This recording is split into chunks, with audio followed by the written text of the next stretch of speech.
ಈ ಸರ್ಕಾರದಲ್ಲಿ ಯಾರಿಗೆ ರಕ್ಷಣೆ ಕೊಡ್ತಾರೆ?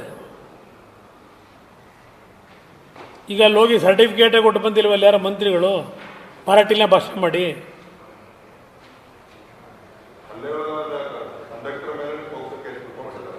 ಅದನ್ನೇ ನಾನು ಹೇಳೋದು, ಈ ಸರ್ಕಾರ ಯಾರಿಗೆ ರಕ್ಷಣೆ ಕೊಡ್ತಾರೆ ಅಂತ. ಈಗ ನಾನೇ ಮುಖ್ಯಮಂತ್ರಿ ಆಗಿದ್ನಪ್ಪ 2006-7 ಅಲ್ಲೆಲ್ಲ ಒಂದು ದೊಡ್ಡ ನಿಯೋಗ ತಗೊಂಡೋದ್ರು ಡೆಲ್ಲಿಗೆ. ಶಿವರಾಜ್ ಪಾಟೀಲ್ ಅವರು ಕೇಂದ್ರದ ಗೃಹ ಸಚಿವರು, ಮಹಾರಾಷ್ಟ್ರದ ಮುಖ್ಯಮಂತ್ರಿಗಳ ಸಮೇತ ಹೋದರು. ದೊಡ್ಡ ದಂಡೇ ಹೋಯಿತು ಮನಮೋಹನ್ ಸಿಂಗ್ ಅವ್ರ ಕಾಲದಲ್ಲಿ. ಬೆಳಗಾವಿನ ಮಹಾರಾಷ್ಟ್ರಕ್ಕೆ ಸೇರಿಸಬೇಕು ಅಂತ ನಾನು ತೀರ್ಮಾನ ಮಾಡಿದೆ. ಬೆಳಗಾವಿನಲ್ಲಿ ಒಂದು ಕರ್ನಾಟಕ ರಾಜ್ಯದ ವಿಧಾನಮಂಡಲ ಅಧಿವೇಶನ ನಡೆಸಬೇಕು, ಅಲ್ಲೊಂದು ವಿಧಾನಸೌಧ ಕಟ್ಟಿಸಬೇಕು, ಅವ್ರಿಗೊಂದು ಸಂದೇಶ ಕೊಡಬೇಕು.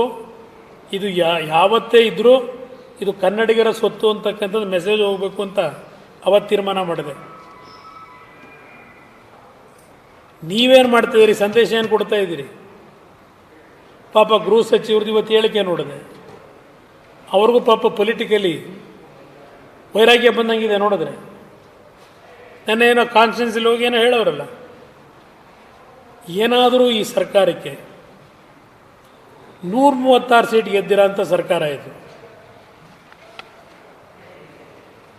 ಇಲ್ಲೇನು 2-3 ಪಕ್ಷಗಳು ಸೇರೇನು ಮಾಡ್ತಾ ಇಲ್ಲ.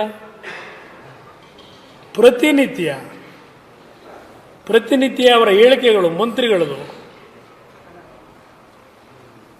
ಎಲ್ಲಾದರೂ ಕಂಟ್ರೋಲ್ ಇದೆ ಈ ಸರ್ಕಾರದಲ್ಲಿ? ಯಾರಿಗೆ ಕಂಟ್ರೋಲ್ ಇದೆ? ಜನಕ್ಕೇನು ಸಂದೇಶ ಕೊಡ್ತೀರಿ? ಅಧಿಕಾರಿಗಳಿಗೇನು ಸಂದೇಶ ಕೊಡ್ತೀರಿ? ನಿಮ್ಮ ಮಾತು ಕೇಳ್ತಾರ ಅಧಿಕಾರಿಗಳು? ಏನಕ್ಕೆ ಗೊತ್ತಿಲ್ಲ. ಇವತ್ತು ಪತ್ರಿಕೆಯಲ್ಲಿ ನೋಡದೆ ಬರ್ತದೆ, ರಿಸೈನ್ ಮಾಡ್ತೀನಿ ಅಂತ ಹೇಳೋರು. ಅಂದರೆ ಬಹುಶಃ ಅವರ ಅವ್ರ ಪ್ರಶ್ನೆ ಹಾಕೊಂಡ್ಬಿಟ್ಟಿರ್ಬೇಕು ಮೊನ್ನೆಯಲ್ಲೋ. ಯಾಕೋ ಇದರಲ್ಲಿ ಇರೋದು ಮರ್ಯಾದಸ್ಥರು ಇರೋದು ಒಳ್ಳೆಯದಲ್ಲ ಅಂತೇಳಿ ತೀರ್ಮಾನಕ್ಕೆ ಏನಾದ್ರು ಬಂದಿದ್ದವರ ಹೇಳಿಕೆ ಕೊಟ್ಟವರೋ ಗೊತ್ತಿಲ್ಲ.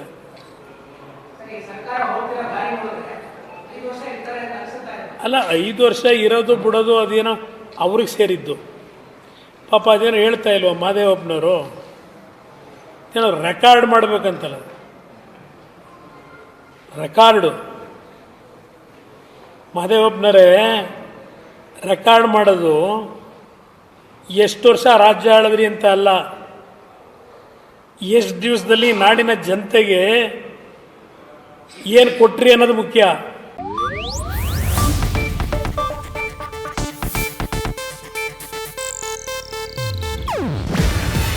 ಇದು ಏಷ್ಯಾನೆಟ್ ನ್ಯೂಸ್ ನೆಟ್ವರ್ಕ್ ಪ್ರಸ್ತುತಿ. ನೀವು ನೋಡ್ತಿದ್ದೀರಾ ಏಷ್ಯಾನೆಟ್ ಸುವರ್ಣ ನ್ಯೂಸ್.